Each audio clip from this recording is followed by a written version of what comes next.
Alrighty, yo, what is going on, everybody? It's your boy, Mr. DDG94, back with another reaction video. Today, we finna react to the ROH Summer Punk was special. Okay, so this is CM Punk in his indie days. Alright, here y'all go.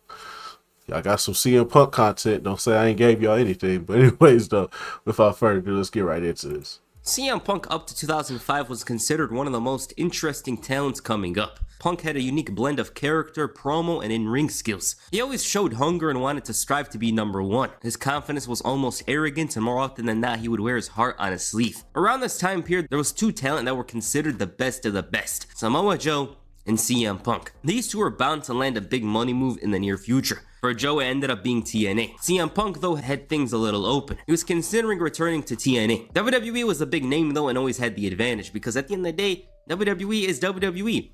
They had shown some interest in him, but it wasn't much. That would change after a tryout match. He featured on Sunday Night Heat, and that was enough for WWE to offer him a contract. CM Punk's name generated enough interest, not to mention he was considered the Triple H of ROH. It seemed as if he was going to close out his indie dates and leave ROH after Death Before Dishonor. This was going to be his final match, and it was for the ROH World Championship. His opponent was Austin Aries. He received a warm reception from the fans who assumed he was on his way out, as did everyone else. Plenty of respect shown between Aries and Punk before the match. The match was slow and saw Punk overwhelm Aries with holds. He was very dominant with very few offense moves from the champion. Punk was schooling him and doing it slowly. When the champion did fight back, he had a rough fireman's carry on the apron. That did a number on CM Punk. Aries used the corner to his advantage to inflict damage. He was doing it repeatedly. Aries wore down the challenger well, but at this point they were both feeling it. The match started to feel a bit more even at this point and saw them go for more risks. Aries hit this brutal superplex or almost a brain buster and decided to go up top for the 450. He didn't hit it, but it was no problem. He used Punk's own finisher on him and got him to kick out at 1. Punk basically no-sold his 450 and locked in the Anaconda Vice. The fans were going crazy, but Aries desperately reached for the rope. Still though, Punk was in a crucial situation and saw him go all out. He hit the TKO in the knee before going up top for the finisher, the Pepsi plunge. 1,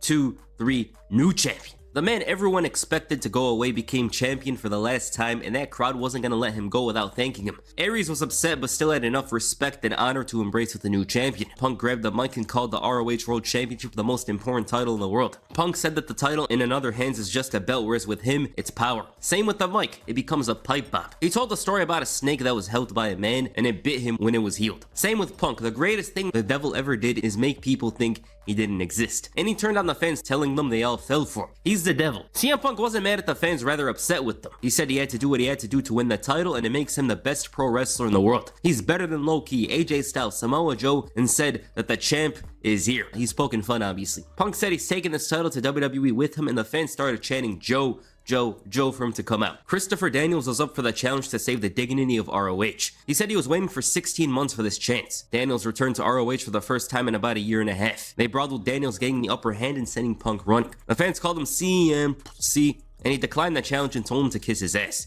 This was a great first moment for the story. CM Punk at his core is the devil, and he didn't make any doubts on that. It's just the fans were too gullible. The match itself was great and had a lot of energy behind it. Punk was mostly in control throughout it and played the great role of a fighting babyface. It's just funny how he quickly did a 180 and became a huge villain by the end of the show. He started coming out to cult of personality at the time. CM Punk went into detail about why he did what he did, and he came out wearing a suit going all corporate. The news of him signing to WWE was well known. He told a story about the time where ROH and TNA stopped their association, and the story about how he stopped being cool with AJ Styles. Punk chose to stick with ROH after that and had a lot of issues with the fact that people don't appreciate him. Daniels and Styles left this place for TNA. They didn't stay around. Even Samoa Joe and Low-Key. Punk's bitterness was on display here. The fact that they're craving non-stop action from those four when he's the one working hard to put ROH on the map. He's the backbone of this company. Then he spoke about his offer from WWE. The fans chanted, "You sold out," and he said that people doubted he signed like idiots. Punk admitted he hadn't signed the contract yet, and he brought that out. The offer from WWE. He called it his key to freedom and signed the contract. He didn't just sign the contract, he did it on top of the belt. This was after the announcer and the ref refused to do it.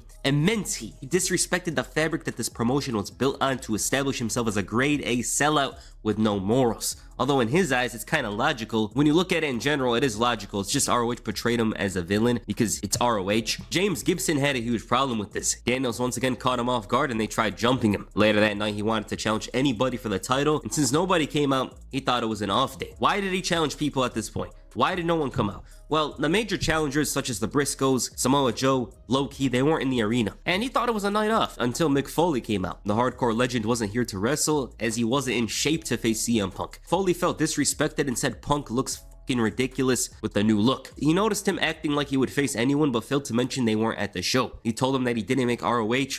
ROH made him. Mick Foley wanted him to do the right thing for himself and the business. He needs to give others a challenge. In the wrestling business, there's only one way you can be champion, but unfortunately, Gabe Sapolsky doesn't have a daughter he can marry. And this was enough to give Punk a reason to respond. Punk said Foley can't live up to Triple H, 3-time champion for a total of 3 weeks. He can't hold a candle to someone with 3 initials. Punk called him a big draw and said that Foley isn't in JBL's league. Mick Foley didn't care about the insults but said that many wrestlers are happy to have him in his career. Triple H's star power might have something to do with him. 940,000 buys against Batista, maybe he had something to do with it. He left the WWE a better place than he found it. Foley asked if Punk wanted to leave ROH as the guy that had 5-star matches with Samoa Joe or the guy that stunk up the place when he left ROH. CM Punk thought he did enough for ROH, but he understood what he said. So he wanted to face a young upstart, someone that beat him in the past. So he called out Jay Lethal. Punk gave him the chance at the title. He had the entire crowd on his side. Lethal quickly overwhelmed Punk with the Dragon Suplex and had the match won, but Punk fell to the outside. The challenger left him dazed. Jay Lethal was dominant throughout this one and Punk had to throw him on the ropes to take control. He slowed down the pace and wore down Lethal with strikes and holds. He had a lot of fight and Samoa Joe came out to motivate him. Jay Lethal put up a fight but CM Punk shut him down and made a mockery out of Samoa Joe. He hit the muscle buster and beat Lethal with the sleeper. They almost fought, but when Foley came out, Punk took advantage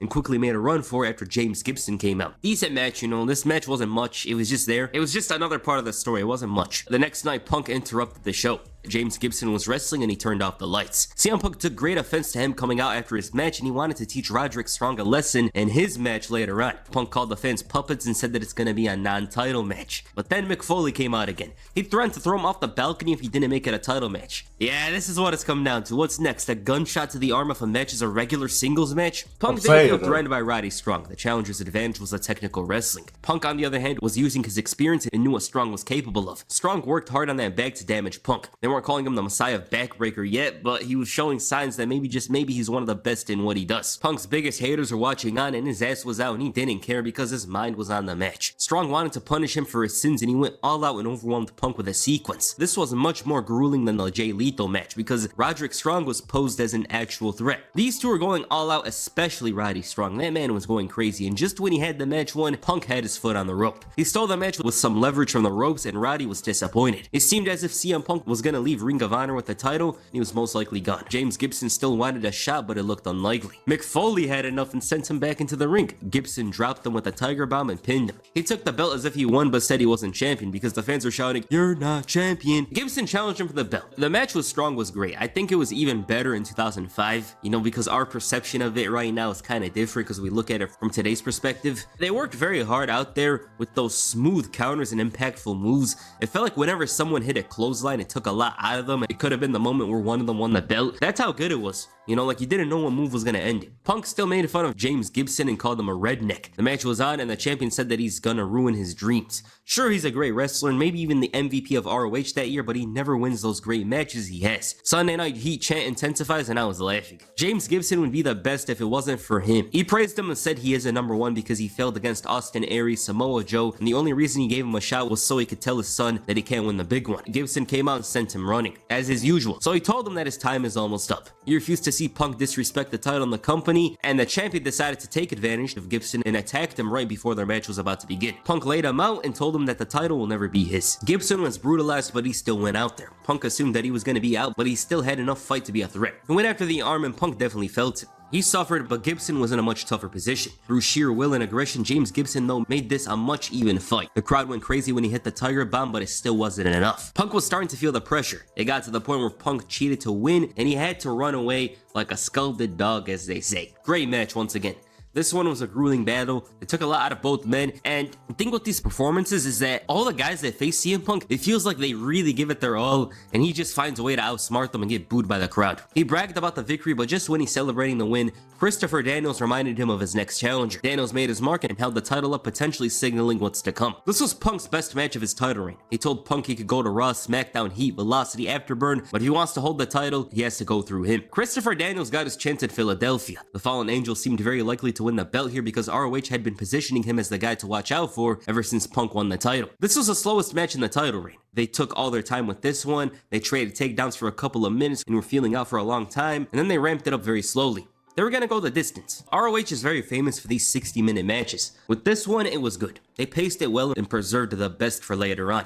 A referee drama happened during the match. After the suplex, they went crazy, plenty of near falls, and with the time passed, it felt like any move could end it. Punk was even bringing out some of his old offense. They heard the 5-minute announcement and went even crazier. Punk tried using all his dirty tactics, but Daniels had them scouted. Back and forth, near falls, moonsault, the Anaconda Vice. Daniels had him with the Angel's Wing, but time ran out. That's how it ended once more. Punk survives another battle, and the fans were pissed. He beat up Allison Danger and destroyed Daniels. Gibson comes in and takes a belt shot, and all that was left was Samoa Joe. And when he came out in sandals, he overwhelmed Punk and sent him running. This was a strong match, it's just the next one was much better. That's the thing about it. In terms of like 60-minute ROH matches, there's definitely better. This was good though. Punk defended the title in a fatal 4-way match in Dayton, Ohio. Similar to the previous match, they were gonna go far. Punk was basically wrestling a handicap match with each guy taking turns initially. They refused to tag in. Gibson refused to tag in, leaving him alone with Samoa Joe. He had to outsmart them and make a run for it, tagging in Daniels. These three wanted to ensure CM Punk doesn't make it out of their champion. They were the last obstacle in the way before he goes to WWE. He was doing way more with his dirty tactics, such as using the chair on James Gibson. This was, by the way, against the rules. The ref didn't notice, and he had to be taken to the back. This turned into a triple threat match with the guys showing why the ROH title was valuable. It sounds vague, but that's what it was. Daniels managed to get eliminated by Samoa Joe, leading to a moment where Daniels gets involved and ends up costing Samoa Joe the match, and Punk managed to eliminate Samoa Joe, and the fans were stunned. Because at this point, it's like, he beat two of the biggest threats, and all that was left was James Gibson, and he wasn't even in the arena, as they said. The frustration from Joe after taking the kick that led to the elimination showed. They brawled here and back in the ring even though Joe was out. It didn't mean things got easier for Punk, because James Gibson was back. He had the spirit of ROH behind him. A champion took a lot out of him with the TKO, but he was still in it. At this point, the ref didn't care if he used the chair. He did just that, but back in the ring, Punk dropped him with the Shining Wizard before going for the Anaconda Vice. Gibson still had enough in him to hit the Tiger Bomb, but it was one of the best kickouts you'll see. They started cursing the ref, so he hit a Super Tiger Bomb. 1, 2, 3, new champion. James Gibson finally rids Ring of Honor of the Second City Satan. In doing so, they reclaimed the most valuable prize in the game, the World Championship. This was a good match. It was a great match as well. James Gibson's ROH run isn't talked about a lot. I think it's because when he went back to WWE a couple of weeks later, he didn't do much, not to mention he was in between the reigns of CM Punk and Bryan Danielson. CM Punk was going away, and at this point, he had one more thing to do. That was go up against his good friend, Colt Cabana. This was going to be a 2 out of 3 falls match. This was them just having fun and vibing. A lot of wrestling here, and they didn't care about turning it into a fight. Initially, obviously. Then after a talk, they got intense. Punk low-blowed him and took advantage to win the first fall. Cabana responded with a big clothesline to win the second fall. This is where they went all out. Near falls, a brutal backdrop from the top rope, a big Samoan drop from the top, and Punk only lost with a roll-up, and the fans looked disappointed because it meant the end of CM Punk and ROH. They were absolutely stunned and sad. But it had to happen, you know. CM Punk had to leave, and obviously the fans were going to hold him for it. They just did that in storyline because that's what the story was. They weren't going to hold him to it. They knew they were going to lose a valuable talent. The roster came out to give him farewell. Punk thanked the fans and told them that this is one of the best days in his life. And he drank some Pepsi, I assume. You know, I'm pretty sure that's Pepsi. It's very hard to hear his promo here because the damn mics are so loud. They're almost as loud as some of my videos, right? But this was a good farewell, you know. Punk, he did a lot for ROH. He wasn't the guy to put it on the map, but he was one of the guys to put it on the map. You get what I'm saying? It's him, Samoa Joe, Bryan Danielson, Low Key, AJ Styles. All these guys helped put ROH on the map. And he was bound to leave, you know, because Punk, he was a great talker. And that's one of the reasons why it stood out initially. Like, that's one of the reasons why WWE signed him. Because all the other guys, they could wrestle great. You know, some of them were better wrestlers than Punk. They had more exciting moves, more exciting matches, but he had his character fully fleshed out and something that WWE could easily throw onto the main roster, so maybe that's why they signed him. But yeah, this was a great run. The Summer of Punk originally had a lot of magic to it. He turned into a sellout, but obviously had his reasons for doing so, because at the end of the day, these guys didn't curse AJ Styles, Samoa Joe for leaving ROH. They were still around, but they were mostly with TNA at this point. But it was a great run and some of the best work CM Punk did, because the character work here was crazy. He went all out, he cursed out the fans, he wore that suit, he had the purple hair. He was going insane here. The best promo was the one where he signed the WWE contract on the ROH belt. I thought that was the best one. The best match is the finale, I'd say. The finale of the title reign, not the finale with Colt Cabana. That one had a lot of drama to it, and it's like, it just might have been Samoa Joe to beat him, but it turned out to surprisingly be James Gibson. That was good. So yeah. Alright, what you guys think of the Summer of Punk? Please comment down below. And that's it for this video. Make sure you hit the Anaconda. Yeah, I didn't know about. I wouldn't know anything about ROH. I wasn't big on the indie scene. Like ROH didn't come into my didn't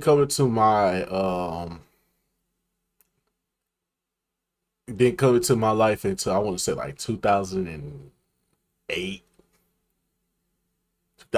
2009, around that time. Because that's when ROH was getting put on the My TV network. You know, the replacement for UPN. Yeah, that channel that doesn't get used for anything but Family Guy reruns. Um, yeah, that's when I first started seeing ROH. That's when it first started popping up. I was like, oh, this is an indie promotion, and I started watching it and I started getting into it. I was like, oh, this is pretty interesting. I kind of like this. And then you started seeing guys before they started going to the big leagues like TNA or WWE, mainly WWE. Started to see a couple of guys start bumping up from the ROH scene. Cause I definitely yeah, it's a couple of guys I remember. I can't think of all of them off the top of my head. But yeah, I wasn't big on the indie scene around this time. So like I was watching like the indies to me back then was probably like TNA. Like dead ass. TNA was like the indies to me, but it was like just as entertaining as WWE. But like ROH, I had no recollection of ROH till like '08, so I wouldn't know anything about the OG ROH with the Punks and the Daniel Bryans and the Samoa Joes. I wouldn't know anything about this. So this was interesting though. This was interesting to see how he went out before going to WWE or ECW if you want to be technical, but you know.